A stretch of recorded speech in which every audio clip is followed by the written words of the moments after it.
इसी तरह 35 international conference papers हैं, मल्टीपल सेंटर्स को इस्टेब्लिश कर चुकी हूँ। पहली सर्विस सरगोदा यूनिवर्सिटी में थी, वहां तकरीबन 6 से 7 करोड़ के प्रोजेक्ट्स किए। इंटरनेशनल एंड नेशनल प्रोजेक्ट्स थे जिनमें एनआरपीयू भी शामिल था, जो अभी मैंने सक्सेसफुली खत्म किया एज अ को-पीआई, और उसमें पहली whistle blowing policy for higher education institutions दी। और आज के हवाले से 2014 में छपने वाला इसरा एनडीयू का एक जर्नल जिसमें पब्लिश किया एक आर्टिकल मैंने अपनी को ऑथर डॉक्टर नरगिस के साथ, जिसमें हमने डिस्कस किया कि किस तरह से दुनिया quantity, quality and then excellence के ट्रैक को टच कर रही है फॉर एजुकेशन। हम अनफॉर्चुनेटली इन पाकिस्तान अभी तक क्वांटिटी के गेम में है, क्योंकि हम एक ऐसा मुल्क, हमें कह लीजिए, जो फाइनेंशियल क्रंच को फेस कर रहा है काफी अरसे से, और हमारा जो बजट फॉर एजुकेशन है वो इतना मिनिमल है कि हम अपकमिंग और करंट नीड्स ऑफ एजुकेशन जो है उसको मिटिगेट नहीं कर पा रहे। तो एक ऐसा मुल्क जो अभी तक एजुकेशन की क्वांटिटी के टारगेट्स को अचीव करने में लगा हुआ है, वो कब सफर करेगा क्वालिटी का? और क्वालिटी से सफर करते हुए हमारा ये पूरे का पूरा सफर, जो कि इंटरनेशनल वर्ल्ड के कंपैटिबल हमने करना है इसे, जो कि एक्सीलेंस के ट्रैक पे खड़े हैं, तो हम एक्सीलेंस के ट्रैक को टच नहीं कर पा देंगे without touching the pre requisite of quality. ये एक वो पैराडाइम या एक वो मैंने आपको नट शेल में इंट्रोडक्शन दिया आज के हमारे टॉपिक के हवाले से, जिससे हमारी कोग्निशन में ये चीजें अगर पहले हैं तो आज हम उन्हें अनकॉन्शियस से कॉन्शियस में ले आए अगर, तो हमें आज के टॉपिक को समझना आसान होगा। डियर फैकल्टी मेंबर्स, टीचर्स, आप चूंकि हम बात नहीं कर पा रहे, लेकिन मुझे लगता है कि मैं डिस्टर्ब नहीं होती ड्यूरिंग लेक्चर भी, अगर आप अपना माइक ऑन म्यूट करके हैंड रेज कर कर इजाजत लेते हुए कोई बात अगर शेयर करना चाहें तो you are more than most welcome. Otherwise ऐसे ही लगेगा कि जैसे मैं अकेले में कोई वर्चुअल रिकॉर्डिंग अपनी करवा रही हूँ। तो आज के टॉपिक के हवाले से, coming back to the dissection of that topic, futuristic paradigm and teaching learning process। इसमें चार मोटे मोटे words, futuristic, paradigm, teaching, learning. हमें सबसे पहले इनकी अंडरस्टैंडिंग करनी है। और हम इसको क्यों कर रहे हैं? क्योंकि हम ये कंसिडर कर रहे हैं कि we in this era are existing in the age where everything is under the transformation process, especially in the field of education. Why? Due to the increased and with you know about the technological advancement and so many other teaching pedagogies which are in the market now, हम एक ऐसे hazard, एक ऐसे challenging दौर में से गुजर रहे हैं कि जिसको देखकर मुझे अक्सर ये एहसास होता है कि जिस तरह ये अल्लाह ने कुरान हकीम में कहा था, वल असरे, और कसम है जमाने की कि इंसान हसारे में है। तो अल्लाह तबारक ताला ने ही जमाने की कसम खाई, मींस कौनो मकान era of that particular generation जिसमें वो एग्जिस्ट कर रही होती है, वो उस पर इफेक्ट और इम्पैक्ट कर रहा हो। लिहाजा हमारी जनरेशन बीइंग टीचर्स और हमारे स्टूडेंट्स बीइंग लर्नर्स एक ऐसे एरा में कदम रख चुके हैं जिसमें complexity, challenges, multi dimensional expectations and challenges of performance, ये वो चीजें हैं जो इंसान को मजबूर कर रही हैं कि वो विद इन नो टाइम उन तमाम चीजों की तरफ शिफ्ट हो जाए जो इंटरनेशनल मार्केट की डिमांड है। अगर हम इंटरनेशनल मार्केट की डिमांड की बात करें तो क्वेश्चन ये उठेगा कि हम ऐसा क्यों कह रहे हैं? किसी भी मुल्क के एजुकेशनल सिस्टम के की परफॉर्मेंस इंडिकेटर्स, जैसे कि पाकिस्तान में HEC ने भी तय कर रखे हैं, जो हर यूनिवर्सिटी और कॉलेज में उनके ऑरिक और QEC के पास मौजूद हैं, कि वो कौन से ऐसे इंडिकेटर्स हैं जिनकी मदद से हम ये देख सकते हैं कि ये डिग्री प्रोवाइडिंग इंस्टीट्यूशन, कॉलेज है या यूनिवर्सिटी है, वो स्टैंडर्ड्स के किस लेवल पर खड़ा है। ऐसे तमाम की परफॉर्मेंस इंडिकेटर्स को अगर हम मद्देनजर रखें तो हमें समझ आएगी कि कोई भी एजुकेशन या कोई भी educational program degree awarding institute तब तक जारी नहीं रख सकता जब तक उसके पास दो चीजें, यानी टारगेट क्लाइंट और वो टारगेटेड क्लाइंट्स की एम्प्लॉयमेबिलिटी अपॉर्चुनिटीज इंश्योर्ड नहीं है। एचईसी ऐसा प्रोग्राम ओपन करने को यस करती ही नहीं, उस पे बहुत सारे क्रिटिसिज्म और उसके ऊपर बहुत से ब्लॉक्स लगा देती है अगर उनके टारगेट क्लाइंट्स उनके पास मौजूद नहीं है।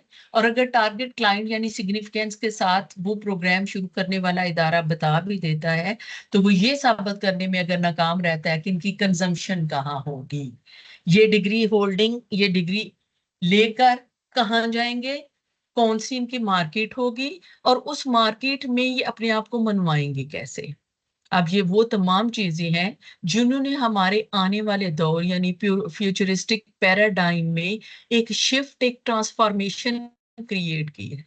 अब क्वेश्चन ये उठेगा कि क्या रोजी अव्वल से जब से इंसान गारों में रह रहा था आज तक वो लर्निंग के वो तमाम ऐसे स्टेप्स जो इनफॉर्मल एजुकेशन से क्वाइट फॉर्मल की तरफ से शिफ्ट कर कर चले गए, जिसमें इंडक्शन और डिडक्शन के हमारे पास बहुत सारे ऐसे फार्मूलाज के थ्रू हमारे पास डिस्कवरीज और इन्वेंशंस का सफर तय हुआ, तो क्या वो चैलेंजिंग दौर नहीं था? डेफिनेटली था, लेकिन speed of those challenges and the complexity of those challenges निस्बतन इससे कम थी। क्यों? Let's suppose we will give an example. किसी जमाने में अगर एक टर्म कॉइन होती तो उस टर्म को कॉइन होने के बाद पूरी दुनिया में स्प्रेड आउट होने के लिए, चूंकि मुल्कों जाने के लिए वेबसाइट, इंटरनेट, ई मीडिया इतना ज्यादा रेगुलेटरी नहीं था, तो सालों का सफर तय करना पड़ता था और साइंटिस्ट और दूसरे जगहों पर रहने वाले social scientist and pure scientist, applied scientist उस टर्म पे काम करते और फिर डेकेड शायद गुजर जाती और अगला टर्म आता। अब चैलेंजिंग क्यों हुआ? इंटरनेट और accessibility of these terms within no second through the internet, हम एक ऐसे एरा में शामिल हो चुके हैं जहां पर घंटों में नहीं मिनटों में न्यू नॉलेज इम्पार्ट किया जा रहा है। और इस न्यू नॉलेज की इम्पार्ट करने की वजह से now the knowledge is on a single click in the hand on the palm of the students. अब हमें अपने तमाम तर नॉलेज और इंफॉर्मेशन और पीस ऑफ इंफॉर्मेशन जो हम स्टूडेंट्स को देते हैं उसे सबसे पहले up to the date, up to the mark, exact and accuracy के साथ प्रेजेंट करना बहुत जरूरी है। अदरवाइज उनका ट्रस्ट, जो एक टीचिंग की डेफिनेशन है कि एक हायर इंफॉर्मेशन लेवल रखने वाला शख्स ट्रांसफॉर्म करता है उनके नॉलेज को, उसमें इनकारपोरेट करता है न्यू पीस ऑफ इंफॉर्मेशन को जो उनके नॉलेज को नया रास्ता, नई जहद देता है। तो क्या हम इसके लिए तैयार हैं?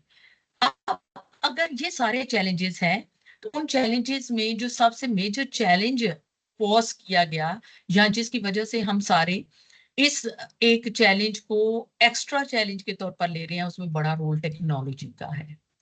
अब टेक्नोलॉजी ने जहां पर हमारे पास, मैंने अभी जिक्र कर लिया, वहां क्लासरूम टीचिंग को भी कॉम्प्लेक्स कर दिया है।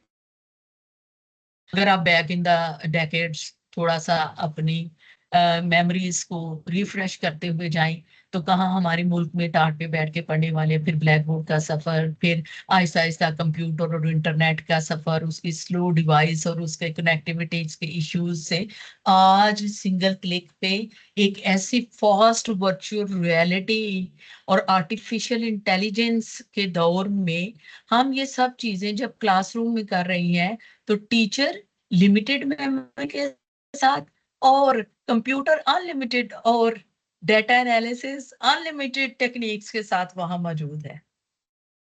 तो फिर टीचर को क्या करना होगा? टीचर एक रिपोर्ट नहीं है, टीचर ह्यूमैनिटी और ह्यूमैनिटेरियन ग्राउंड्स के साथ सोशली कनेक्टेड है अपनी उन तमाम लाइफ पैटर्न के साथ जो इसके इस प्रोफेशन के अलावा भी हैं। वो स्विच ऑफ कर कर नहीं आ सकता, उसके पास स्ट्रेस है, एंजाइटी है, economic concerns with the family है, बैक टू द फैमिली एक हमारे यहाँ स्ट्रक्चर है कि एवरेज फैमिली साइज भी अगर हम देखें तो 3 से 4 बेबीज और समटाइम्स आपके केयर टेकिंग के लिए ओल्डर एडल्ट्स आपके पास मौजूद हैं। ऐसे चैलेंजिंग सिचुएशन जिसमें इमोशनली टीचर क्लासरूम में मौजूद है और वो स्ट्रेस और एंजाइटी फ्री नहीं है और उससे डिमांड किया जाएगा टीचिंग और लर्निंग प्रोसेस एक ऐसे तरीके से जिसमें वो हर सूरत अपने स्टूडेंट को इस चैलेंजिंग सिचुएशन में 3 लेवल पर ले जाएगा। वो 3 लेवल, कल मैं कनाडा में एक हमारे मेंटोर और साइकोलॉजिस्ट हैं उनसे मेरी बात हो रही थी, तो उन्होंने कहा आने वाले एरा में जहां वर्चुअल रियलिटी और आर्टिफिशियल इंटेलिजेंस को जो एक्नॉलेजमेंट है और जगह और स्पेस मिल रही है हमारी एजुकेशनल सिस्टम में, वहां पर 3C को कॉन्सेप्ट जो है वो इंसान को आगे लेकर जा सकता है, एक टीचर को। वो 3C का कॉन्सेप्ट क्या है? उस 3C के कॉन्सेप्ट में हम देखें तो कनेक्टिविटी, कोऑर्डिनेशन एंड कोलैबोरेशन। ये तमाम चीजें जो मैं अभी आपके सामने एक्सप्लेन कर रही हूँ, these are for making our minds as a teacher, कि ये चैलेंजेस हम एक्नॉलेज कर रहे हैं कि हमारे साथ खड़े हैं और हम इनको फेस कर रहे हैं। और इन सारे चैलेंजेस के साथ हमें फ्यूचरिस्टिक पैराडाइम को मद्देनजर रखते हुए टीचिंग लर्निंग प्रोसेस को इफेक्टिव, इन्फ्लुएंशियल एंड ऐसा बनाना है जिसमें हम अपने लर्नर्स को creativity, integrity, recreation, new knowledge and new information, in capacities के साथ हम उनको जो है उनकी मेंटोरिंग कर सके। इसमें मैं अगर अपने एक होने वाले डाटा एनालिसिस थ्रू पब्लिकेशन, उसमें हमने ये देखा कि हायर एजुकेशन में 5 ऐसी कॉम्पिटेंसीज थी जो स्टूडेंट्स के अंदर उस ग्रेजुएट डिग्री के करने के बाद आनी चाहिए थी। जब हमने डाटा एनालिसिस किया और उसे असेस किया, हमें पता चला कि उन 5 जेनेरिक कॉम्पिटेंसीज में से स्टूडेंट्स के अंदर सिर्फ 2 जेनेरिक कॉम्पिटेंसीज जो हैं वो हम लाने में कामयाब हो पा रहे हैं। बाकी 3 जेनेरिक कॉम्पिटेंसीज जिनमें एक बड़ी अहम रिक्रिएशन थी, इनोवेशन थी, वो लाने में अभी तक हम उस तरह से सक्सेसफुल नहीं हो सके। अब जेनेरिक कॉम्पिटेंसी जिसमें मेमोराइजेशन एंड रीमेमोराइजेशन, अगर ब्लूम्स टैक्सोनॉमी से भी आपकी अंडरस्टैंडिंग है तो ये उतनी वर्केबल नहीं है करंट एरा में, क्योंकि मेमोरी और मेमोरी की बेस पर मेमोरी को टेस्ट करना कि जो पढ़ा था, जो किताब में था, वो टीचर ने बोर्ड पे उतारा और बोर्ड से हमने कॉपी पे और कॉपी से हमने पेपर पर उतार दिया। This is nothing which is desirable in current era. ये चीजें किसी तौर पर भी हमारे स्टूडेंट्स को इस काबिल नहीं बना रही कि वो इनोवेशन के सफर पे निकल सके। अब इनोवेशन के सफर को एक्सप्लेन करने से पहले मैं थोड़ा सा मजीद इसको अगर इन अ ब्रॉडर प्रोस्पेक्ट और ब्रॉडर इसके जो एक डोमेन है, अगर उसको पैराडाइम है उसको देखूं, तो दुनिया में exceptions are there no doubt, जिनमें अगर हम देखें तो हाथों और उंगलियों पे गिने जा सकते हैं वो एक्सेप्शनल पर्सनैलिटीज इन साइंस जिन्होंने कंट्रीब्यूट किया। न्यूटन है, हेगल है, कार्ल मार्क्स है, इसी तरह शमीदस है, सुकरात है। लेकिन ज्यादातर पॉपुलेशन जो है वो नॉर्मल ट्रैक ऑफ लाइफ को फॉलो करते हुए अपना जिंदगी का सफर तय करती है। अगर हम स्टूडेंट्स को देखें तो उसमें भी एक्सेप्शनल स्टूडेंट्स आर देयर, लेकिन वो गिने चुने होंगे। Maximum population of the students in the college, higher education and in even school education वो लोग होंगे जिन्हें हमें सिखाना पड़ेगा क्या, उनको अगर नॉवल आइडियाज को जनरेट करना नहीं आता तो हमें उन्हें सिखाना पड़ेगा कि how to create the idea through the synergism. अब सिनर्जिज्म क्या कॉन्सेप्ट है जिसमें हम सिखा सकते हैं कि ऑलरेडी एग्जिस्टिंग नॉलेज या एग्जिस्टिंग रियलिटीज को ब्लेंड कर कर एक न्यू नॉवल आइडिया कैसे जन्म ले सकता है। दुनिया में बहुत सारे लोग copy cat, franchise and similar concept जिसे हम कह सकते हैं चेन, इन सारी चीजों के साथ आगे बढ़ना जानते हैं, जिसमें सबसे अहम सिनर्जी है। सिनर्जी क्या है उसकी एग्जांपल इस तरह से दूंगी कि सिनर्जी ह्यूमन रिसोर्स डेवलपमेंट में भी और इसी तरह आइडिया जनरेशन में भी एक कॉन्सेप्ट जो यूज होता है। किसी वक्त में एक सिनेमा के बाहर एक आइसक्रीम वाला और एक ऐसा शख्स था जो वॉफल बिस्किट्स बेच रहा था। एक दिन शो बड़ा हाईलाइटेड गया और स्ट्रेंथ बहुत बढ़ गई, और जब लोगों ने आइसक्रीम खाने की ख्वाहिश पूरी की तो उस दौरान उस शख्स के पास स्टिक्स कम हो गई आइसक्रीम की, तो उसने सोचा अब क्या करूं, तो वो फौरन साथ वाले एक हॉकर के पास गया जो साथ ही शायद वो अपनी रेडी वगैरह लगा के खड़ा था, तो स्टॉल वगैरह उसने वहां से उसकी वॉफल बिस्किट उठाई और उसके ऊपर आइसक्रीम को लगा लगा कर लोगों को बेचना शुरू कर दिया। और लोगों ने उसे ज्यादा पसंद किया बनिस्बत पहले जैसे वो स्टिक पे खा रहे थे।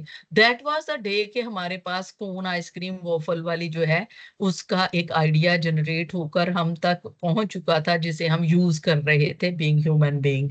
That is known as synergy, यानी एक फील्ड में होने वाला advanced idea through any discovery or invention is being used in another field, and they have developed a third sort of utility or some sort of service or some sort of novel idea. अब एक teacher उसने अपने उस learner को उस classroom sitting में, जैसे कि ब्लूम्स टेक्सोनोमी को बहुत सारे इंस्टीट्यूशंस में जो है वो एक्नॉलेज कर कर उसी को बेस बनाकर PLO programme learning outcome and CLO classroom learning outcomes तय किए जाते हैं। तो उसमें ये माना जाता है कि बेसिक फर्स्ट लेवल से फिफ्थ लेवल तक के तमाम नॉलेज एरियाज को कवर करता हुआ वो student at the time of end of the degree इस काबिल हो जाएगा कि वो ना सिर्फ उसके बेसिक कॉन्सेप्ट्स को समझ रहा होगा, बल्कि उन बेसिक कॉन्सेप्ट्स को इलिस्ट्रेट करना, उन्हें एक्सप्लेन करना, डिस्क्राइब करना, और उन इलिस्ट्रेशन और डिस्क्रिप्शंस के ऊपर उसमें न्यू आइडिया को बर्थ, ग्रोथ या जन्म देना जिसे उर्दू में कह सकते हैं, वो सीख चुका होगा। तो अगर हम इन तमाम तर अपने ये जो हमारा एक पैटर्न चल रहा है एजुकेशन सिस्टम का उसे देखें, तो ये हमसे डिमांड कर रहा है कि हम अपने लर्नर को इस काबिल कर दें कि वो at the end of that course at least उसका मास्टर जो है वो हो जाए और उसमें ये ताकत हो कि वो new novel and innovative idea जो है उसे दे सके। अब बार बार हम बात कर रहे हैं नॉवल्टी इनोवेशन की, तो इनोवेशन में सिनर्जिज्म का मैंने जिक्र कर दिया, चेन्स का कर दिया, उसके साथ हमने अपनी बहुत सारी ऐसी चीजें जो ब्लेंड कर कर हम ला रहे हैं।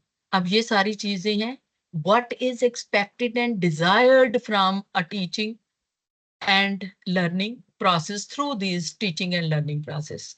तो पहला मैंने बताया कि टीचर ह्यूमन बीइंग है, साइको सोशल बायोलॉजिकल एंटिटी है। वो जब भी क्लासरूम में आएगा वो अपनी इन फीचर्स के साथ आएगा। वो अपनी सोशल मास्किंग के थ्रू अपने सोशल कंटेंट्स को या अपने सोशल इमोशंस को कवर करेगा और एज अ टीचर वहां बिहेव करेगा, लेकिन उसे मुकम्मल स्विच ऑफ नहीं कर सकेगा। लिहाजा क्लासरूम उसके लिए चैलेंजिंग सिचुएशन इस सूरत ले लेगा कि एक तरफ बढ़ती हुई टेक्नोलॉजी की एडवांसमेंट की वजह से उस पर बढ़ता हुआ बोझ जो उसने सिखाना है, अपने स्टूडेंट्स को इस काबिल बनाना है कि वो ट्रू लर्नर और इनोवेटिव ट्रैक पर जा सके। दूसरी तरफ वो अपनी जाती इमोशंस और अपनी मल्टीपल टास्क जो उसे as a human being as a social role performer play करने हैं उनके साथ आया है। अब अगर हम इन दोनों कॉन्सेप्ट्स को थोड़ा मजीद आगे बढ़ाएं कि एआई के दौर में, अभी आपको स्लाइड पे भी शेयर हो रहा होगा कि आर्टिफिशियल इंटेलिजेंस का दौर है। आपको पता है प्लेजरिज्म टेस्ट में भी अब उसको डाल दिया गया कि एआई कंटेंट कितना है और कितने % अलाउ है। सवाल ये पैदा होता है कि आर्टिफिशियल इंटेलिजेंस का वजूद इसलिए नहीं है ये सॉफ्टवेयर कि हमारे स्टूडेंट लिखना पढ़ना छोड़ दें और हर काम इनको असाइन कर दें। आर्टिफिशियल इंटेलिजेंस का इफेक्टिव यूसेज सिखाना भी टीचर की जिम्मेदारी बनता चला गया है कि जिससे उनका वो इनोवेटिव लर्निंग प्रोसेस स्लो ना हो बल्कि मजीद तेज हो। इसको वो अपने असिस्टेंट के तौर पर यूज करें, आइडिया जनरेशन के तौर पर यूज ना करें। वो एक हद तक तो आइडिया जनरेट करेगा but he can't give birth to your brain child. Whatever is in your brain, this is the actually strength of human brain that they can create the new knowledge. अब अगर मैं इन सारी चीजों के साथ आप पे एक सवाल आपकी तरफ मैं भेजना चाहूँ कि ये वो तमाम चैलेंजिंग सिचुएशंस हैं जिनकी वजह से फ्यूचरिस्टिक पैराडाइम शिफ्ट आ गया है टीचिंग लर्निंग प्रोसेस में, तो हमें एक इनके दरमियान एक सबसे अहम एलिमेंट कंपोनेंट जिसे हमें एक्सप्लोर करना है इस लेक्चर के थ्रू, वो क्या है कि क्या हमारा अपना टीचर इस कैपेबल या इस कैपेसिटी में इस पोटेंशियल के साथ है कि उसे फुल कमांड है एआई टूल्स पर, क्या उसे फुल कमांड है कंप्यूटर सॉफ्टवेयर्स पर, क्या उसे फुल कमांड है ब्राउजिंग सर्चिंग और सर्चिंग इंजन्स पर, उसे ये पता है कि ये तमाम तर चीजें कैसी और कहाँ से एक्सेसिबल हैं, क्या उसे ये तमाम चीजों की अवेलेबिलिटी है एट लोअर कॉस्ट और फ्री, क्या उसके लिए डेस्कटॉप कंप्यूटर्स ऐसे इक्विप्ड लैब्स मौजूद हैं, क्या उसको रिफ्रेशर कोर्सेज और ट्रेनिंग्स दी जा रही हैं जिनकी मदद से वो ये सारी चीजें सीखे, क्योंकि जब तक सीखेगा नहीं वो आगे सिखा नहीं पाएगा।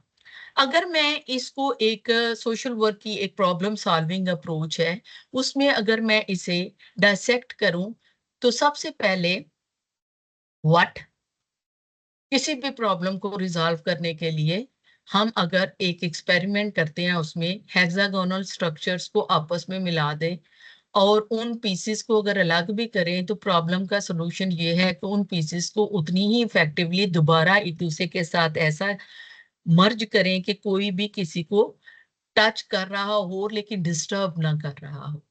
तो ऐसे में यानी पहले टू फाइंड आउट व्हाट, हमें क्या का जवाब कि असल मसला है क्या जिसकी हम अभी बात कर रहे हैं कि टीचर्स के लिए वो फैसिलिटीज का होना, टीचर्स को उन फैसिलिटीज की अवेलेबिलिटी होना और टीचर्स का readiness to avail those facilities, ये तीन अहम चीजें हैं जो व्हाट के साथ जुड़ी हैं।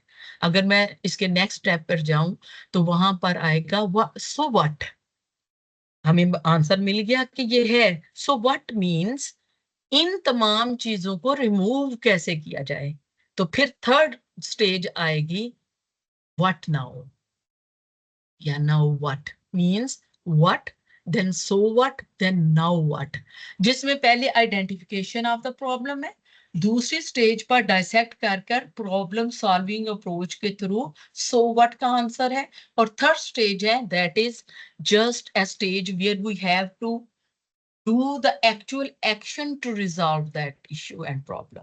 तो अगर हम फ्यूचरिस्टिक पैराडाइम को देखें और उसमें टीचिंग लर्निंग प्रोसेस को देखें तो ये बात तय हो गई कि टीचिंग लर्निंग प्रोसेस कॉम्प्लेक्स हो चुका है। रिपीट कर रही हूँ ताकि हम उसको एक कंसेंसस के साथ आगे बढ़े। कॉम्प्लेक्स है, यस, मल्टीटास्किंग की वजह से मजीद चैलेंजिंग है। Third, teacher is a human being, this is the hard fact. और इन तीनों चीजों को लेकर चले तो हमें पता चला कि आर्टिफिशियल इंटेलिजेंस और आपके रोबोटिक्स, आपकी मशीन डेटा एनालिसिस, आपके दिन ब दिन बदलते हुए इंटरनेट और ई मीडियाज की वजह से कॉन्सेप्ट्स का स्पीड और delivery of dissemination of that information with in moments आपकी तमाम तर क्लासरूम टीचिंग को चैलेंजिंग कर चुका है। तो उसके लिए सिनर्जी का कॉन्सेप्ट हमने डिस्कस किया, देन हमने नॉवेल्टी और इनोवेशन की बात की, देन हमने बात की कि what, so what and now what. अब अगर मैं यहाँ पर थोड़ा सा अपने आप को पॉज दूं तो क्या मुझे आपकी साइड से कोई थोड़ा फीडबैक मिल सकता है? अगर अली साहब से मैं रिक्वेस्ट करूं कि चांद एक माइक जो माइक है उसे अनम्यूट कर दें ताकि दो चार लफ्ज मुझे दूसरी तरफ से मिलें कि मेरी स्पीड ज्यादा तो नहीं, या कोई चीज अगर यहाँ तक कंफ्यूज कर रही है तो हम आगे बढ़ने से पहले इसे क्लियर कर लें प्लीज। मुझे पता है आखिरी 30 मिनट रखे ओके गए मैम। थे क्वेश्चन आंसर के लिए, लेकिन मैं चाहूंगी हम साथ साथ ही इसको करते रहें। जी मैंने माइक अलाउ कर दी, तो आपसे टीचर्स क्वेश्चन कर जी सकते डियर हैं। पार्टिसिपेंट्स, कोई अगर बात करना चाहता है अपना नाम और कॉलेज पहले बता दें, उसके बाद प्लीज अपने कीमती अल्फाज हम तक पहुंचाए ताकि पता चले कि हम कहाँ खड़े हैं अभी तक। अस्सलाम वालेकुम मैडम। जी वालेकुम अस्सलाम। जी, मैं शादिया बानो हूँ, केमिस्ट्री की टीचर हूँ और गोजरा से बात कर रही हूँ। जी जी। तो साइंस जी, हमारे कॉलेज में बीए स्टार्ट हो चुका है, जिसकी वजह से हम बच्चों को असाइनमेंट्स भी देते हैं, प्रेजेंटेशंस भी बच्चे बनाते हैं, आर्टिफिशियल इंटेलिजेंस को भी यूज़ कर रहे हैं। और जैसे आपने कहा कि हमने बच्चों को ये सिखाना है कि उसको एज असिस्टेंट यूज़ करें, आर्टिफिशियल इंटेलिजेंस को, बजाय इसके कि उसी से सारा काम लेने लगे। इस जी पर भी जी। कोशिश होती रहती है, क्लास में उनको एडवाइस करते रहते हैं। तो हम तो बीइंग साइंस टीचर्स, हम लोग इसको साथ साथ सीख रहे हैं। ज़ाहिर है मैं भी बहुत पुरानी हूँ, तो लेकिन मैं बच्चों के साथ सीख रही हूँ खुद भी सारे ये टूल्स। लेकिन जो जी हमारे आर्ट साइड वाले दोस्त हैं, उनके लिए ये बातें मुश्किल है। तो जैसे आपने हम्म। कहा कि रेफरेंशियल कोर्सेज, तो हम ये बातें यानी उस दिन से हम ये पढ़ रहे हैं, ये एजुकेशन पर, रिसर्च पर और आर्टिफिशियल इंटेलिजेंस पर। लेकिन इन टूल्स को जो सिखाने के लिए कोई हमें कोशिश नहीं कर रहा। तो ये जो लोग खासतौर पे आर्ट साइड के हैं या मेरे जैसे लोग जो जरा पुराने हैं, तो उनके लिए अगर साथ सिखाने का भी एहतमाम हो ना इन चीजों को, तो वो ज्यादा बेनिफिशियल होगा, ज्यादा इफेक्टिव होगा। जी miss Shazia 100% agreed with your opinion, क्योंकि असल में यूनिवर्सिटी एजुकेशन और कॉलेज में जो सबसे बड़ा टीचर्स के लिए है कि यहाँ पर अभी तक सिलेक्शन नहीं, प्रमोशन मेरे ख्याल में फॉलो की जाती है। तो जो जॉब डिमांड है उसमें कॉन्फ्रेंस पेपर पब्लिकेशंस, मुझे clearly not sure about that, लेकिन मुझे लगता है वो उतनी उस तरह से उन पे सुपर इम्पोज नहीं की जाती।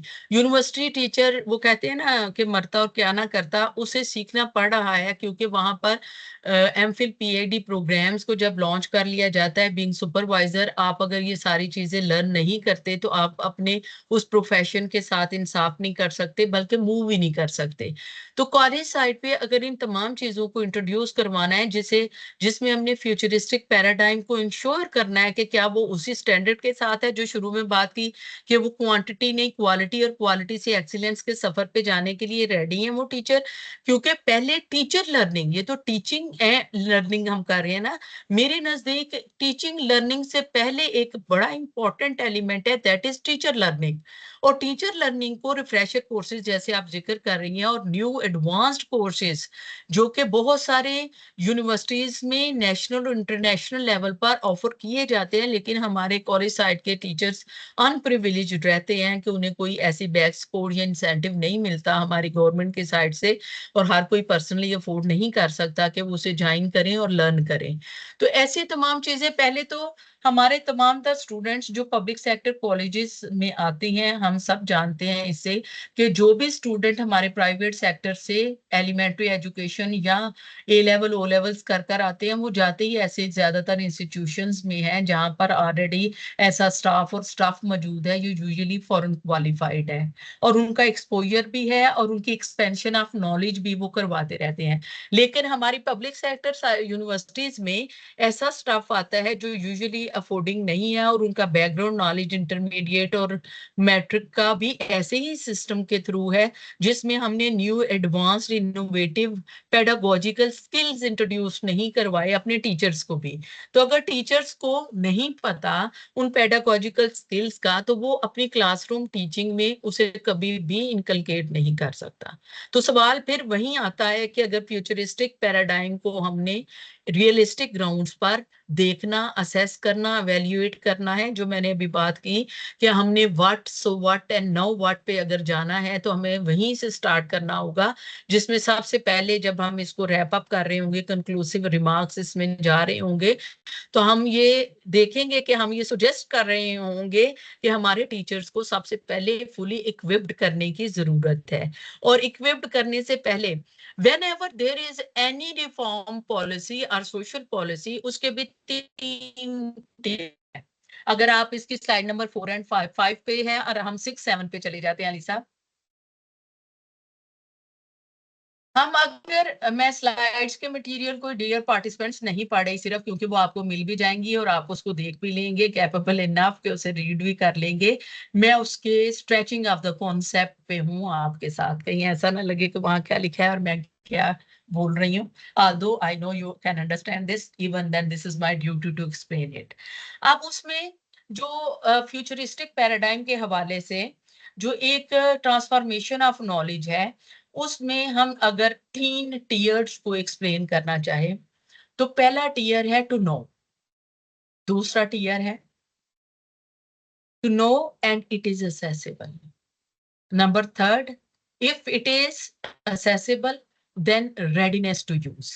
ये वो 3 लेवल हैं जिनको टच किए बगैर आप कोई प्रोग्राम लॉन्च कर लें, वो रिफ्रेशर कोर्स से लेकर इससे बिगर डोमेन इवन पॉलिसी भी है, टीओआरस हैं, कामयाब नहीं हो सकेगा। उसमें मैं एक एग्जांपल देती हूँ। हमने एक रिसर्च कंडक्ट की, उसमें हमने इन 3 टीयर्स को टेस्ट करने के लिए हमने एक क्वेश्चन किया मदर्स से रिगार्डिंग द फीमेल एजुकेशन। हमने मदर से सवाल किया, आप क्या सोचती हैं कि बेटियों की तालीम अहम है? सरप्राइजिंगली 92% ने आंसर किया यस। हमने क्वेश्चन नंबर 2 पूछा टू टेस्ट द टीयर 2, जिसमें हमने ये सवाल किया कि क्या आप समझती हैं कि आपकी बेटी की तालीम अहम है और आपके घर के करीब या थोड़ा पेरीफ्री में कोई स्कूल अवेलेबल है, यानी आप जानती हैं कि स्कूल अवेलेबल है? फिर again a major chunk of the respondents population said that they are aware, उन्हें पता था स्कूल है। Okay, then to test the third tier हमने उनसे पूछा, क्या आप फिर अपनी बेटी को स्कूल में भेजने के लिए तैयार हैं? आप सुन के शायद हैरान हों, मैं बहुत सरप्राइज थी इन रिजल्ट्स के एनालिसिस के साथ कि उनमें से मेजर पॉपुलेशन जो थी पेरिफेरी एरिया से, चूंकि उनका ताल्लुक था, तो उन्होंने कहा हम तैयार नहीं है। अब देखें, they know the education is important for the daughter, they know that it is accessible, but they are not ready to avail that opportunity। तो ऐसी सूरत में वो तमाम तर जो भी रिसोर्स अवेलेबल हैं उनकी अवेलेबिलिटी नल एंड वाइड हो गई, यानी उनकी सिग्निफिकेंस रही ना। इससे मुराद ये हुई कि जब भी हम किसी भी प्रॉब्लम को मिटिगेट करना चाहते हैं या जिस भी फ्यूचरिस्टिक पैराडाइम में हम टीचिंग लर्निंग प्रोसेस की बात कर रहे हैं, तो सिर्फ टीचर्स का जान लेना अहम नहीं है। टीचर्स को जानने के बाद उसकी एक्सेसिबिलिटी बहुत जरूरी है कि उन्हें इक्विप्ड लैब मैसर हो, फ्री ऑफ कास्ट हो, इंटरनेट हो, स्पीड हो, उन्हें ट्रेन करने वाले लोग हों, उन्हें सेंसिटाइज करने वाले लोग हों, उनके पास वो रिसोर्स मटेरियल्स मौजूद हों जिनके थ्रू वो आगे निकल सकते हैं। अब तीसरा टीयर इससे भी ज्यादा इंपॉर्टेंट है, जिसमें के बाद मैं फिर दोबारा आपकी तरफ सवालों की तरफ आऊंगी कि बहुत सारी major population of the teachers unfortunately not ready to learn these new innovative advanced tools even. क्यों? उसमें अब 2 मैं आपको एक्सप्लेन करना चाहूंगी, लेथार्जिक एटीट्यूड और रिटेंशन। रिटेंशन क्या है?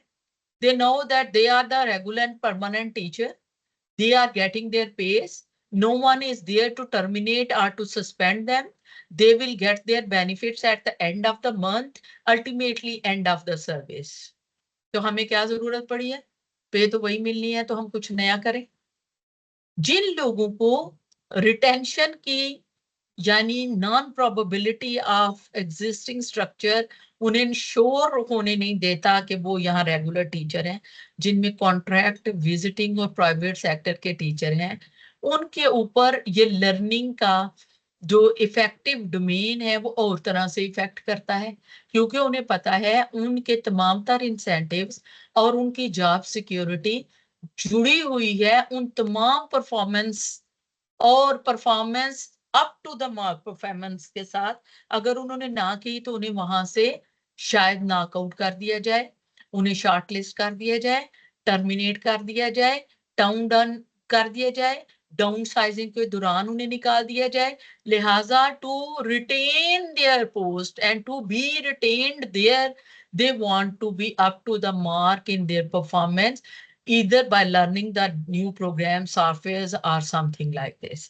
अब ये 2 तरह के माइंडसेट के साथ जब हम चल रहे होंगे एक ही सोसाइटी में, तो आप देखिए कि दोनों का सिस्टम एक तो अलग है और दोनों का माइंडसेट फर्क हो गया। तो ऐसे में हमारा जो टीचिंग लर्निंग प्रोसेस है वो 2 शिफ्ट्स में डिवाइड हो गया।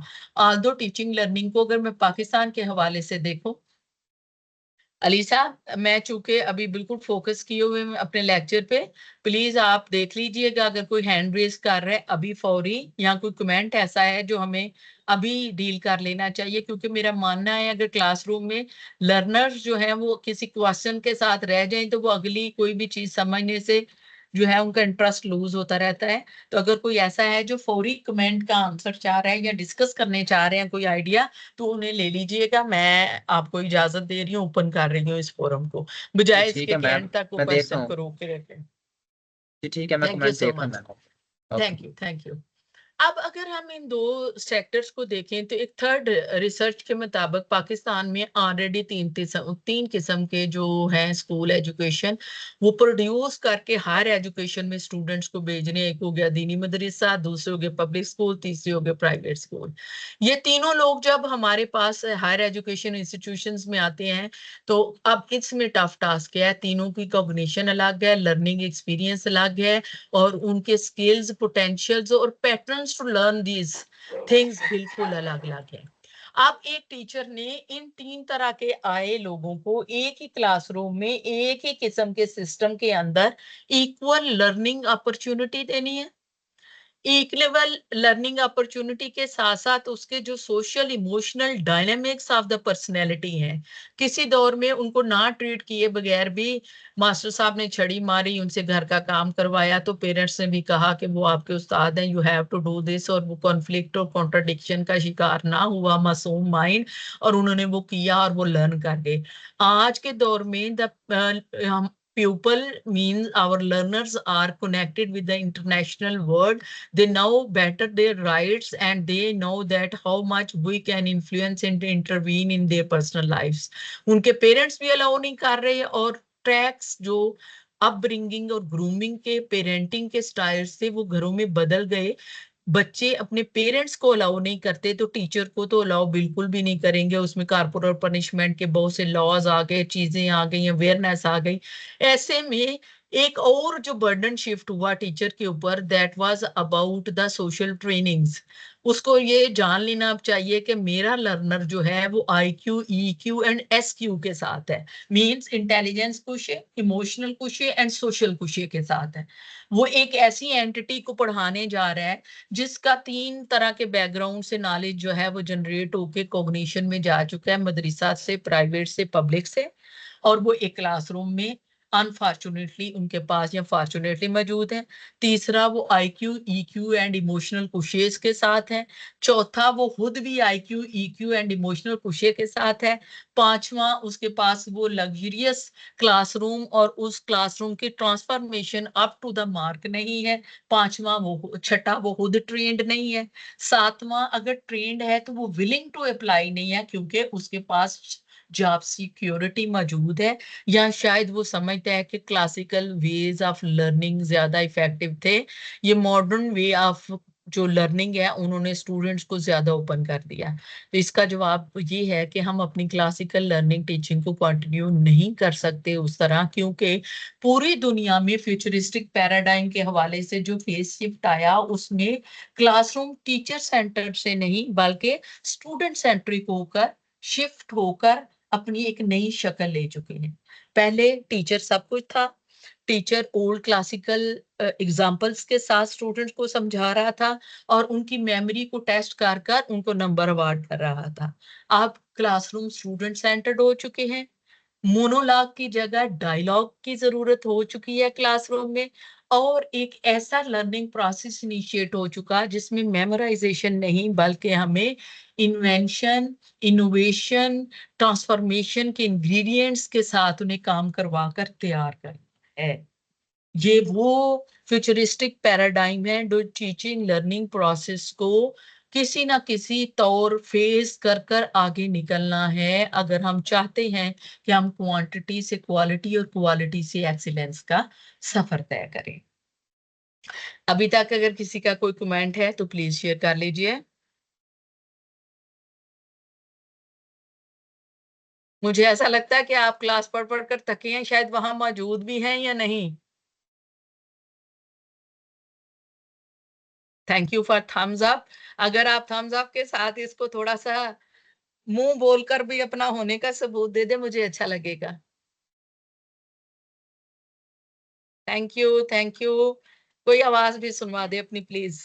हाँ जी, अस्सलाम वालेकुम। जी थोड़ा सा ऊंची बोलिएगा। अस्सलाम वालेकुम।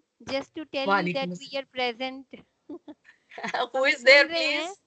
हम सुन सदब बात कर रही हूँ लाहौर से। तो ओके। आपका लेक्चर अच्छा है। मैं वैसे कंप्यूटर साइंस की टीचर ही हूँ, जी जी असिस्टेंट प्रोफेसर। तो अच्छा लेक्चर है, ये हमारी फील्ड से रिलेटेड ही है। तो जी जी अभी तक सारा बड़ा अच्छा आप एक्सप्लेन कर रही हैं, जी। क्लियर हो रहे हैं। थैंक यू सो जी much, thank you so much. जी वालेकुम अस्सलाम। Who is there?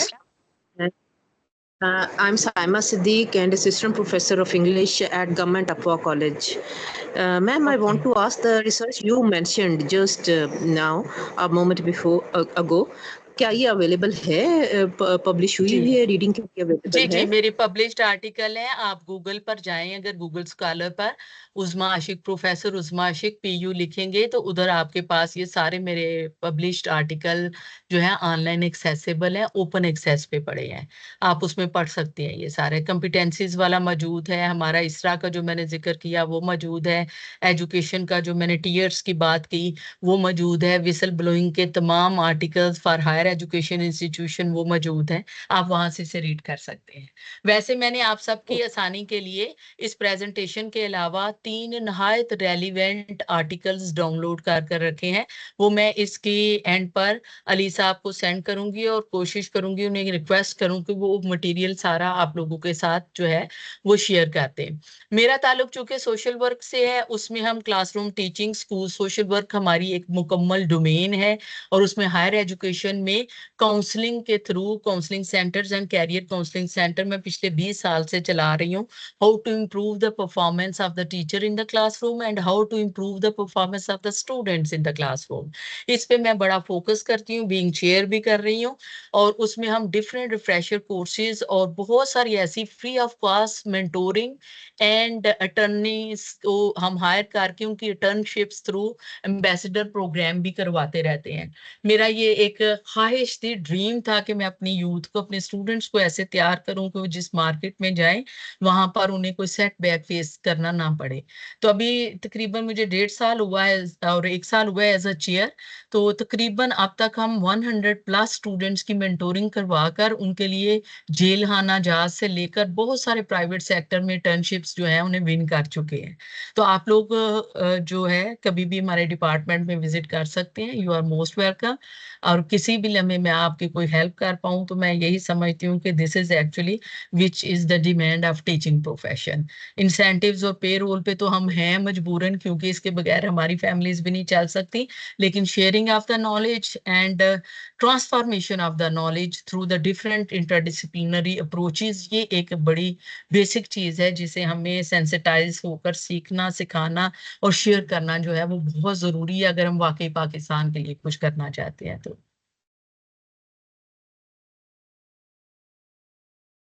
जी किसी और का कोई कमेंट, या हम जो है वो नेक्स्ट स्लाइड पे चलें? Assalamu alaikum, ma'am. जी वालेकुम अस्सलाम। Who is there? Ma'am, my name is Hina Arshad and I am from Rawalpindi. जी I just want to add a little bit about whatever we have discussed so far. अभी आपने एक slide के अंदर mention किया कि teachers को चूंकि ऑलरेडी जॉब सिक्योरिटी उनको मिली हुई होती है तो वो उस तरह से ऑर्गेनाइजेशनल परफॉर्मेंस के अंदर कंट्रीब्यूट नहीं कर पा रहे होते, जो कि बिल्कुल एक बिटर रियलिटी है, ऐसा ही होता है। तो मैं सिर्फ इसमें एक ऐड करना चाहूँगी कि जो ऑर्गेनाइजेशनल कल्चर है ये भी बहुत इंपॉर्टेंट डिटर्मिनेंट है हमारी ओवरऑल परफॉर्मेंस का, जी कि जो जी कल्चर है वही हमारे बिलीव्स को शेप कर रहा होता है बेसिकली, और वही हमारी फिर जी अल्टीमेटली परफॉर्मेंस को शेप करता है।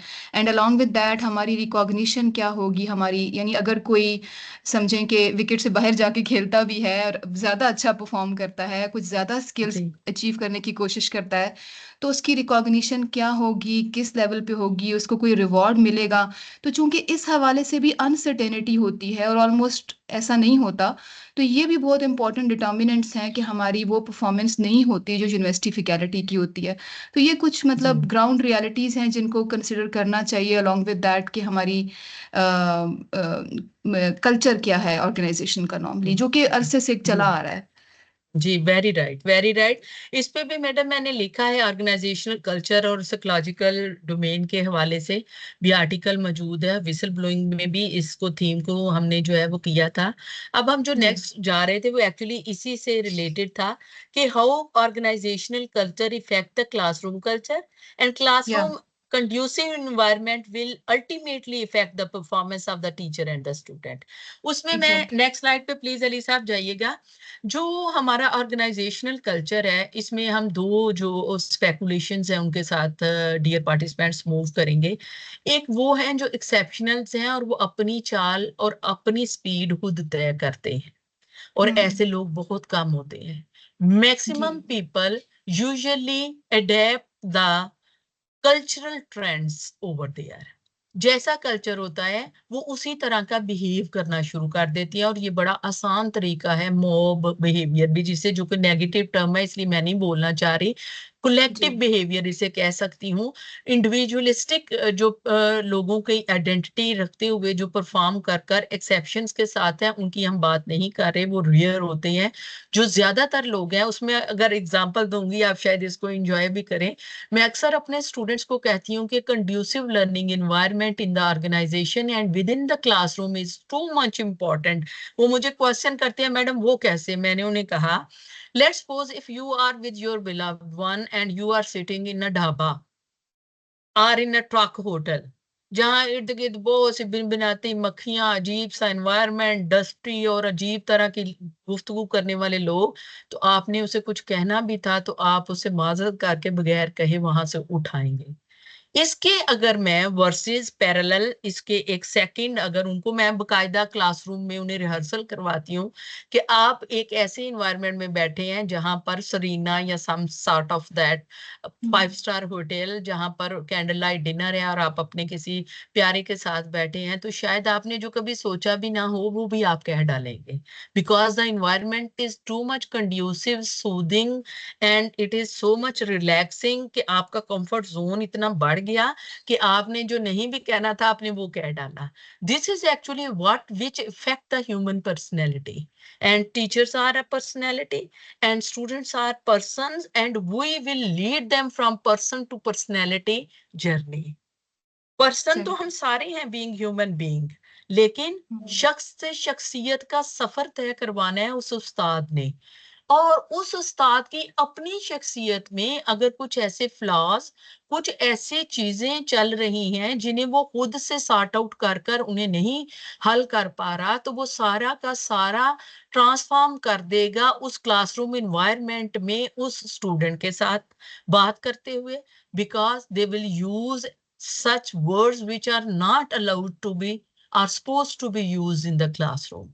Multiple हमारे कॉलेजेस में तो क्या मैंने इसको ऑब्जर्व किया पर्सनली, क्योंकि मैं पिछले टीचर ट्रेनिंग प्रोग्राम का भी हिस्सा रही उसके बाद भी, तो हमारे मेल टीचर्स भी और कुछ फीमेल टीचर्स भी ऐसे स्लैंग वर्ड्स और लैंग्वेज यूज कर रहे थे क्लासरूम में जो कि नहीं होनी चाहिए थी, और उन्होंने जब ये लैंग्वेज और ये चीजें यूज की तो दानिस्ता या वो बगैर जाने हुए कर रहे थे, because they are the also part and they are coming from a culture and they are coming from a family where they are facing different dimensions of the life.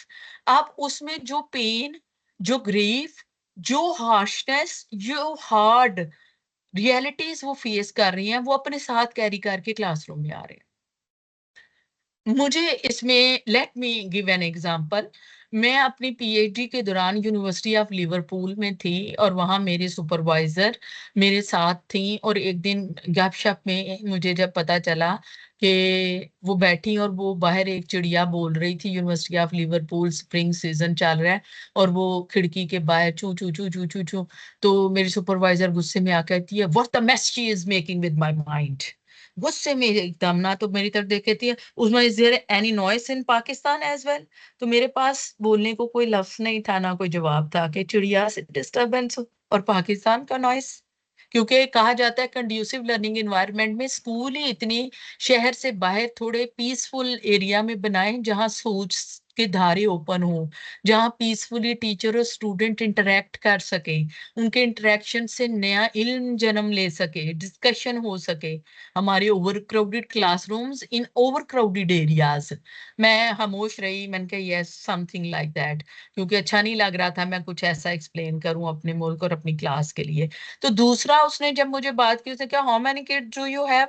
उस वक्त अल्हम्दुलिल्लाह माशाल्लाह मेरे बच्चे थे, छोटे थे बहुत, 1.5 माह की बेटी को मैं छोड़कर गई थी। मैंने उन्हें बताया कि इस तरह मेरी 2 बेटियां और बेटा और इस तरह है। तो उसने कहा oh my God you have the dual duties, you are here, this is too much. I am married, my husband is in America nowadays, this he is doing the task, but I can't afford child at the moment because I have to complete my 2 books and I want to bury myself under the books। यानी commitment level देखिए, और उस commitment level की वजह से उसने अपना burden जो है उसे बढ़ने ही नहीं दिया। वो फैमिली बेस पर नहीं गई, वो बेबी बेरिंग एज में थी लेकिन उसने बेबी बेरिंग नहीं की ताकि वो इस रोल के साथ ना हो कि वो एट अ टाइम मदर भी है, वाइफ भी है, वो डॉटर इन लॉ भी है, वो टीचर भी है। तो ऐसे में उन्हीं 24 आवर्स में से हमने अपने तमाम टाइम को मैनेज करना है अपनी क्लासरूम टीचिंग के लिए। तो ये पर्सनलाइज्ड लर्निंग पैटर्न्स जो हम बात करना चाहते हैं, उसमें अगर स्टूडेंट सेंटर मेथड है और हमारे लिए अगर फ्लेक्सिबल टाइम जोन्स नहीं, हमारे लिविंग रूम्स नहीं, हमारे कॉमन रूम्स नहीं, प्रेयर रूम्स नहीं, हमारे बच्चों को संभालने के लिए डे केयर सेंटर्स नहीं, हमारे आने जाने के टाइम पे हमारी फैमिली क्वेश्चन कर रही है क्योंकि ट्रांसपोर्टेशन सिस्टम हमारे लिए जो है वो बेहतर मौजूद नहीं, और हम घर जाएं तो तब कंप्यूटर हमारे लिए नहीं, और अगर क्लास में आते हैं कंप्यूटर वहां अवेलेबल नहीं है। तो ये वो तमाम चैलेंजिंग सिचुएशंस हैं जिन्हें हमने पूरा करना है, और पूरा करते हुए हमने टीचिंग लर्निंग प्रोसेस को उतना इफेक्टिव बनाना है, स्टूडेंट्स को परफॉर्म करवाना है, स्टूडेंट्स को इनोवेटिव बनवाना है। तो हम एक ऐसी डगर पर हैं जहां पर शायद हम 2 हाथ वाले होने के बावजूद, वो जो इंडिया की माता जी दिखाते हैं ना 14-16 हाथों वाली, हम वो वाली ड्यूटीज को परफॉर्म कर रहे हैं बीइंग टीचर।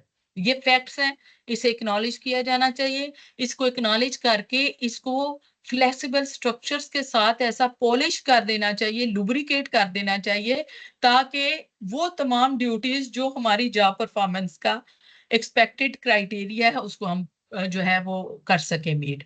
इसमें डियर पार्टिसिपेंट्स आगे मजीद हम अगर स्लाइड नंबर 9, 10, 11, 12 वाली साहब इसको चलाते जाइए थोड़ा सा, उसमें अगर हम जाएं तो मैं आगे 2 मॉडल्स पर आऊंगी जो कि ह्यूमन रिसोर्स मैनेजमेंट के इंटरनेशनल मॉडल्स डिफरेंट मौजूद हैं, लेकिन उनमें लेमैन लैंग्वेज में 2 एक इंपॉर्टेंट मॉडल्स हैं।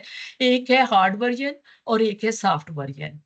हार्ड वर्जन क्या है कि उसमें तमाम तर रोल परफॉर्मेंस जो भी किसी की तरफ शिफ्ट है, समझा जाता है कि जिसको एम्प्लॉय ने हायर कर लिया है, employer is your master and he will get out of salary everything from your bone.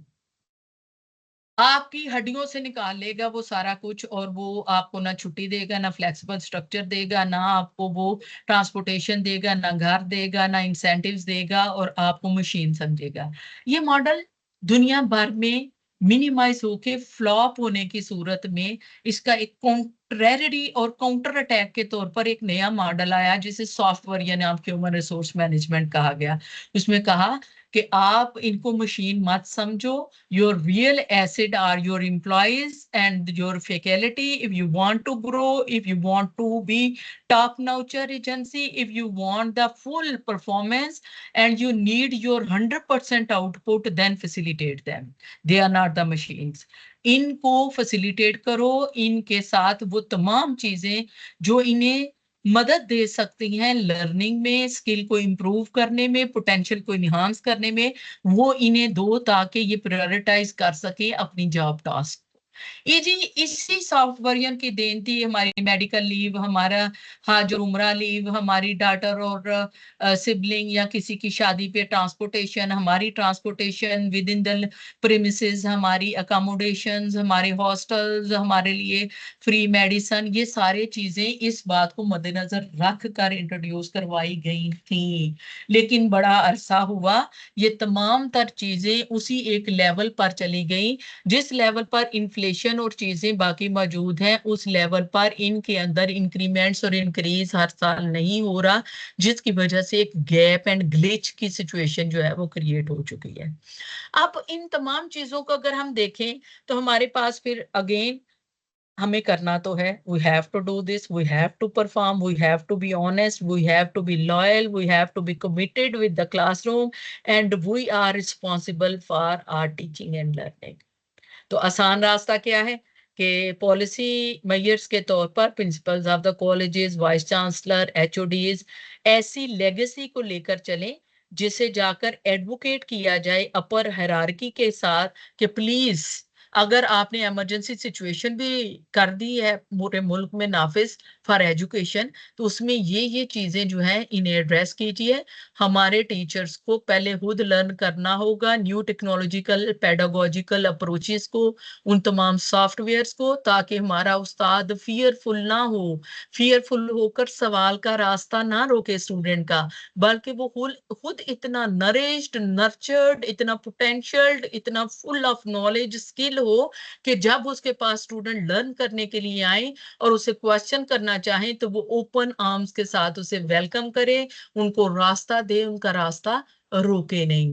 क्योंकि असल में टीचर ने जितनी भी चीजें प्री मेच्योर उसके पास पहुंच रही हैं, आज एक पीस ऑफ नॉलेज के लिए स्टूडेंट हम पे डिपेंडेंट नहीं है। गूगल और सॉफ्टवेयर्स और इंजन्स, कंप्यूटर साइंस के लोग इसमें मौजूद हैं, केमिस्ट्री के मौजूद हैं और लोग मौजूद हैं साइंसेस से, वो जानते हैं कि वो पीस ऑफ नॉलेज उन्हें अवेलेबल है। लाइव टीचर और live teaching and learning process इसलिए था कि हम सिर्फ स्टूडेंट को पोटेंशियल नॉलेज नहीं बल्कि उनको स्किल बिल्डिंग करते, उनकी ग्रूमिंग करते, उनकी प्रोफेशनल एप्टीट्यूड एंड एटीट्यूड्स की ग्रूमिंग और मेंटोरिंग कर पाते, ताकि वो आसानी फियरलेस होकर अपने लिए वो रास्ते तलाश कर सके जिन रास्तों पर चल के वो ना सिर्फ अपनी बल्कि मुल्क की तरक्की का बायस बने। कभी भी एक ऐसा एनवायरनमेंट जहां पर Ghute Ghute fearful stress mind के साथ एक टीचर आएगा, वो पेडागोजिकल स्किल्स अगर होंगी भी तो वो उसे अप्लाई नहीं कर पाएगा, और अगर नहीं करेगा तो टीचर स्टूडेंट को वो दे नहीं पाएगा जो देना चाहिए क्लासरूम में। तो हमारी spirit in to letter and spirit जिसे हम कहते हैं, वो तमाम teaching and learning process effect हो जाएगा, जो कि हमारे लिए एक खुशाइन बात नहीं है। जैसा कि मुझे कन्वे किया गया था कि ये 1 घंटा यानी 25 स्लाइड्स के साथ होंगे और आखिरी 20 से 30 मिनट जो है वो क्वेश्चन आंसर के लिए दे दिए जाएंगे।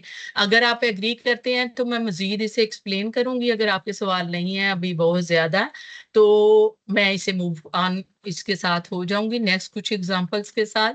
लेकिन अगर आपके क्वेश्चंस हैं तो please I am ready for that.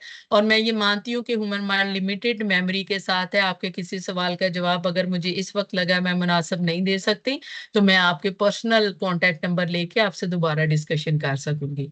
लेकिन उम्मीद करती हूँ कि आप जो क्वेश्चन करें हम उसे मिलजुल कर इसी वक्त सॉर्ट आउट कर लें। जी प्लीज मुझे बता दीजिए अली साहब कोई क्वेश्चंस हैं या मैं इस पे थोड़ा सा आगे से एक्सप्लेन करूं। जी मैम, मैंने माइक अलाउ कर दिया, किसी का क्वेश्चन है तो वो आपसे कर लें। जी प्लीज, नहीं तो मैं मजीद हायर एजुकेशन के हवाले से जो डिमांड है ना हमारा एक पैराडाइम शिफ्ट है उस पर मैं मजीद बात कर सकती हूँ।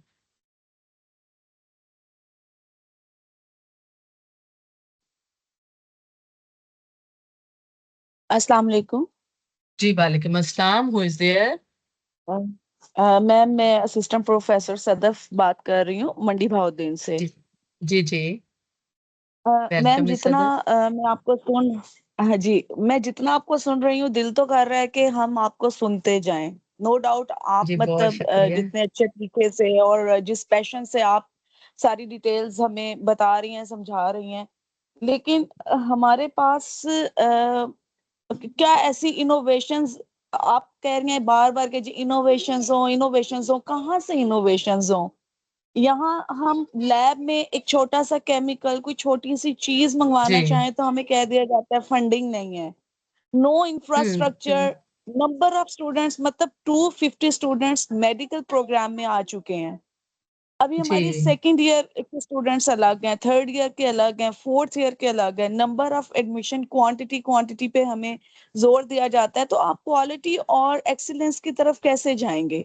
ये नहीं जा बातें जब सकते। हम पढ़ते हैं आई तो एग्री। हमें बहुत अच्छी लगती हैं, बहुत अच्छी लगती हैं, और दिल करता है कि ऐसा हो। बट जी मैं बीइंग अ टीचर अपनी हाई अथॉरिटीज से आपके प्लेटफॉर्म के थ्रू पूछूंगी कि हाउ, हाँ हाँ बिल्कुल। मैंने तो कैसे? इसीलिए फ्यूचरिस्टिक पैराडाइम में मैंने उन चीजों को जो मॉडल्स दिए जाते हैं ना क्लासरूम पेडागोजिकल स्किल में, उनसे ज्यादा मैंने प्रॉब्लम्स पे बात इसीलिए की है कि हमारे पास जब लैब्स इक्विप्ड नहीं है, क्लासरूम इक्विप्ड नहीं है, वहां पर एक्सेसिबल नहीं है हमारा मटेरियल हमारे पास, तो हम ये लफ्जी जो थ्योरेटिकल नॉलेज है उसे जब हम इम्पॉर्ट इम्प्लीकेशन की तरफ लेकर जाते हैं तो बिग बैरियर एंड रेजिस्टेंस आती है हमारे रिसोर्सेज की।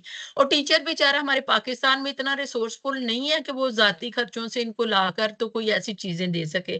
इसका जो जवाब है ना मिस सदफ, हमारी एक पिछले दिनों डिबेट हुई तो पता चला कि public sector college and universities जो हैं उनके दाखिले एडमिशन कम होते जा रहे हैं और उनके जो इकोनॉमिक रिसोर्सेज रेजर्वायर्स थे वो भी खत्म हो रहे हैं, इवन पंजाब यूनिवर्सिटी जैसी बिग यूनिवर्सिटी के भी।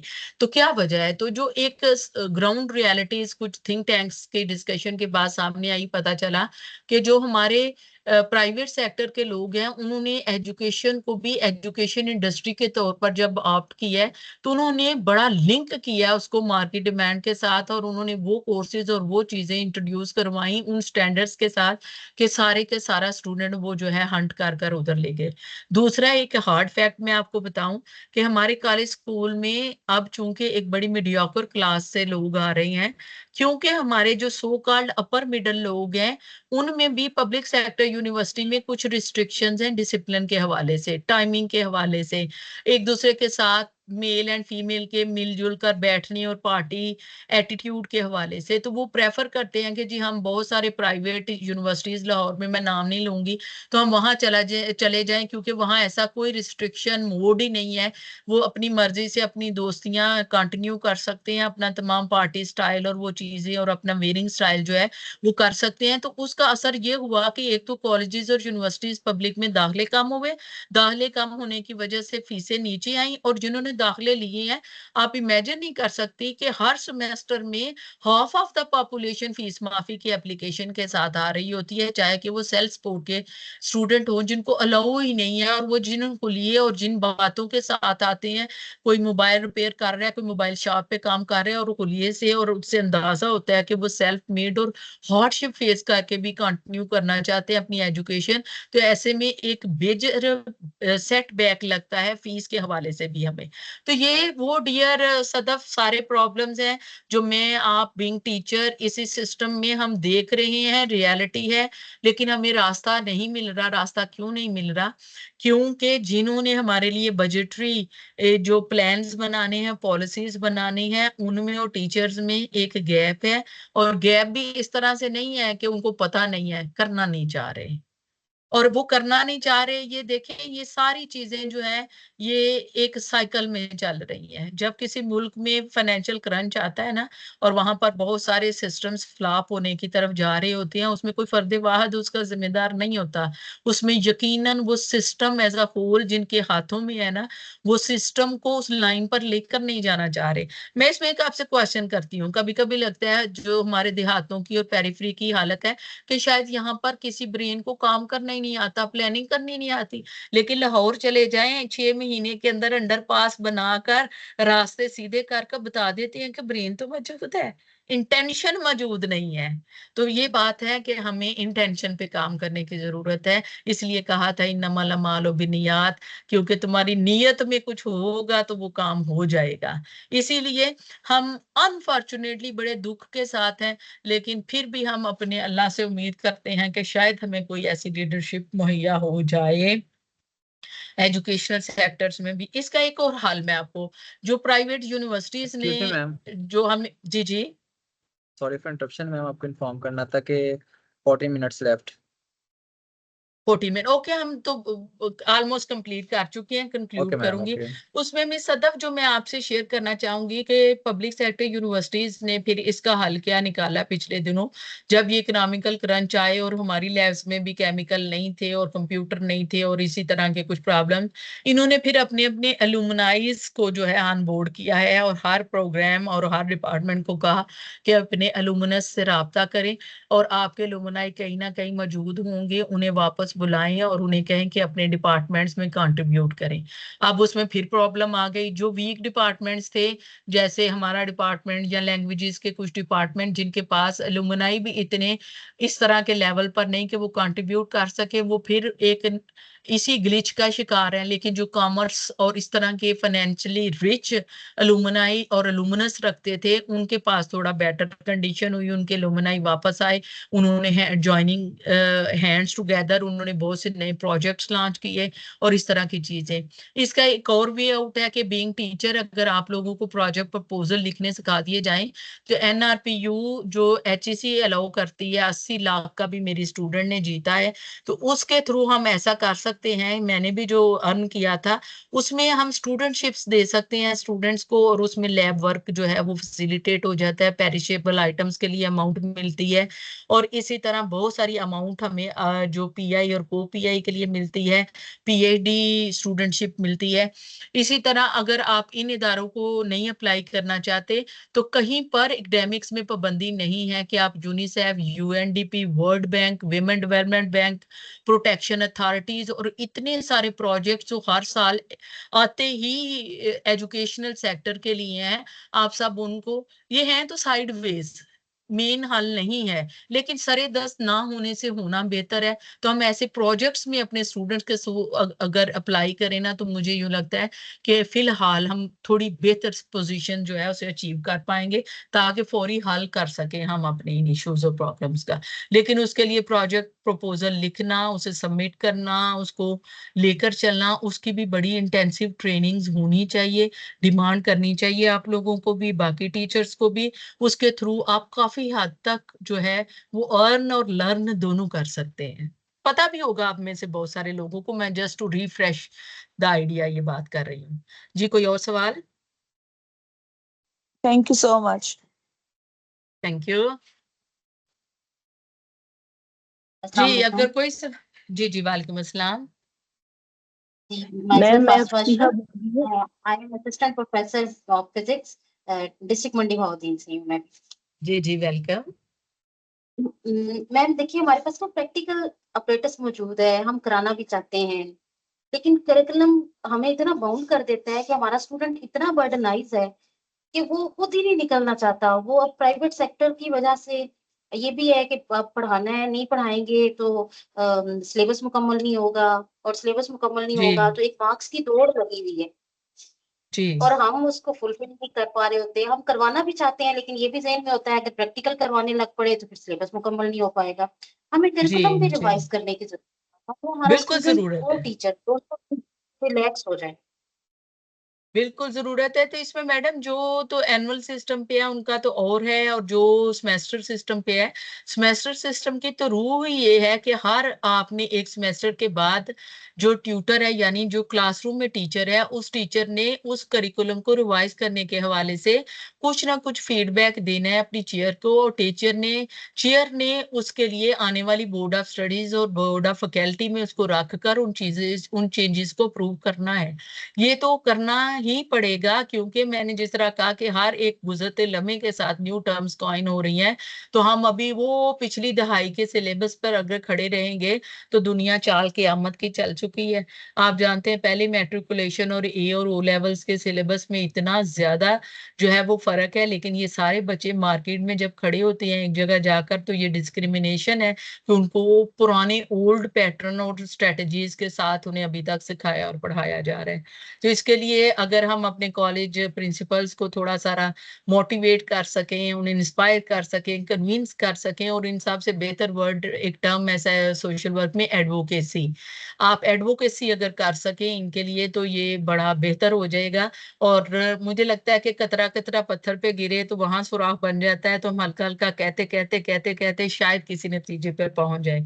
यूनिवर्सिटीज में तो करिकुलम रेगुलर बेसिस पर रिवाइज करने की हमें जो है वो इंस्टिगेशंस और बल्कि डायरेक्शंस मिलती रहती हैं, कॉलेज में भी ये जरूर होना चाहिए। मैं एज अ प्रिंसिपल ही वर्क कर रही हूँ, लेकिन मुझे लगता है आजकल जो आज अब टाइम चल रहा है उसमें सबसे मजलूम प्रिंसिपल है। स्टाफ भी हमें कह रहा है, लेकिन हमें हायर अथॉरिटी याद नहीं है।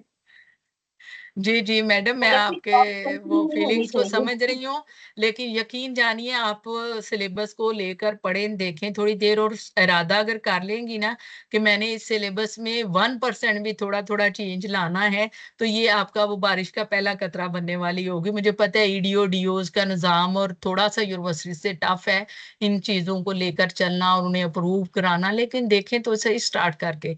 और वैसे भी सिलेबस और ये सारी चीज़ें कवर करते करते ये हम बाउंड है सिलेबस के, लेकिन मुझे यूं लगता है कि टीचिंग पेडागोजी में अगर आप एक नए फार्मूले से उसे वही चीज अगर सिखा दें तो कोई बाउंड करेगा तो नहीं, लेकिन शायद वो पेपर्स में उसी एक ट्रेडिशनल वे पे मार्किंग होती है, तो नए फार्मूले से किया हुआ होगा तो शायद उन्हें नंबर ना मिले, इस तरह की भी कोई है। तो इसके लिए मेरा जी मशवरा है बिल्कुल ऐसा ही है। आप अपनी कॉलेजेस के प्रिंसिपल्स का एक कंसोशियम बनाइए, और कंसोशियम में थिंक टैंक के तौर पर सर जोड़कर बैठ जाएं और इस मसले को लेकर उठाएं आवाज और देखें कि इसे कैसे सॉर्ट आउट किया जाता है, इसे कंपैटिबल कैसे बनाया जा सकता है ए लेवल के, इसे ओ लेवल के कंपैटिबल कैसे बनाया जा सकता है। तो जब आप सारे इकट्ठे बैठ जाएंगे तो देखें कि चेंज जब शुरू होती है तो वो जरूर अपना आप दिखाती है। और वाहिद एक चेंज इंशाल्लाह। ऐसा फिनोमिनन है जो सोशल वर्क में कहते हैं कि चेंज इज इनएविटेबल, हम इसे रोक नहीं सकते, इसने बहरहाल आना है, लेकिन इसकी स्पीड पे आप इफेक्ट जरूर कर सकती हैं कि जो 10 साल बाद होने आप लोग अभी से स्टार्ट कर लें इसे। जरूर कंसोशियम बनाइए, जरूर बैठिए, स्टाफ मीटिंग्स कीजिए और उन सब से राय लीजिए, और एक कंसोशियम के प्लेटफॉर्म से अपनी राय को आगे लेकर जाइए। क्या जुर्म किया है हमारे बच्चों ने कि वो मैट्रिक और वो उसमें उन लेवल्स पे नहीं पढ़ सकते जो ओ और ए में पढ़ा रहे हैं? हमारे टैक्स भी काट रहे हैं, फिर हम ओ लेवल ए लेवल की फीस भी दे रहे हैं, बजाय इसके सिंगल करिकुलम में प्राइवेट स्कूल का सारा सिलेबस इधर लाते, उल्टा जे पब्लिक वाला सिलेबस उधर ले गए। स्टैंडर्ड बढ़ाना है, कम तो नहीं करना हमने। तो आप इस पे सिंपोजियम्स रखिए, आप इन पे सेमिनार्स कीजिए, आप इन पे कॉन्फ्रेंसेस रखिए, उन कॉन्फ्रेंस सिंपोजियम सेमिनार्स का हिस्सा बनिए जहां ये बातें हो रही हैं, और थिंक टैंक्स बनाइए, अपनी रिसर्च सोसाइटीज बनाइए कॉलेजेस में, वहां पर रिसर्च कल्चर इंप्रूव करिए, बात करने की कोशिश करें, ऊपर तक जाएगी। इंशाल्लाह। मैम। मैम आपने बड़ी एनर्जी दी है माशाल्लाह से। जी वालेकुम अस्सलाम, थैंक यू जी। कौन है मैम वहाँ? I'm Afsha Irfan from Lahore, ji from ji Department of Fine Arts. एक जी, आप अभी वेलकम बात है। कर रही हैं टीचर्स के हवाले से कि मतलब जैसे मोटिवेट हमें कर रही हैं कि ये करना चाहिए वो करना चाहिए, पर मुझे लगता है कि टीचर एक बहुत ही कोई एक हेल्पलेस सी क्रिएचर होती है, क्योंकि जो डिसीजन मेकिंग जो अथॉरिटीज हैं जी अगर मैं जी उसमें देखूं तो एक बहुत बड़ा मुझे फ्लॉ नजर आता है कि that is lack of coordination between policy makers and academia. इसकी एक बहुत बड़ी एग्जांपल मैं कोट करना चाहूंगी, ये जो बहुत बड़े बड़े एक सिटी के पब्लिक जो सेक्टर कॉलेजेस हैं उनको कन्वर्ट किया जा रहा है इनटू यूनिवर्सिटीज, एंड वो अल्टीमेटली चली जाती हैं प्राइवेट या सेमी गवर्नमेंट टाइप कोई वो चीज बन जाती है, और अल्टीमेटली जो एक लार्ज नंबर ऑफ जो स्टाफ है वो रिपैट्रिएट कर दिया जाता है, and that is transferred into different small colleges, और उसके नतीजे में मुझे लगता है कि वो डिमांड एंड सप्लाई वाला जो वो जो चेन है ना वो जी एक जी हो जाती है, जी ब्रेक होती है। उसकी वजह से ये सारे इश्यूज जो हैं that is a very important factor I want to identify, क्योंकि मैं भी की विक्टिम हूं पिंडी वुमेन यूनिवर्सिटी में आई वाज सर्विंग, और फिर वो रिपैट्रिएशन पे चला गया सारा स्टाफ, और मतलब इस तरह से ये चीज जो है ये बहुत बड़ी है, और हम लोग हेल्पलेस हैं, इसमें चाह के भी हम कुछ नहीं कर सकते। नहीं मैडम, आई डू एग्री कि डिसीजन मेकिंग पावर जिन हाथों में है, जब वो नहीं सुनती तो हम डिस्करेज होते हैं। इसके लिए ना मैं एक शेर हमेशा पढ़ा करती हूँ कंक्लूड करने से पहले कि दुनिया मेरे लहजे की तासीर से वाकिफ है, लेकिन वो एक शख्स मुझसे मनाया नहीं जाता। और उसी के जवाब में मैं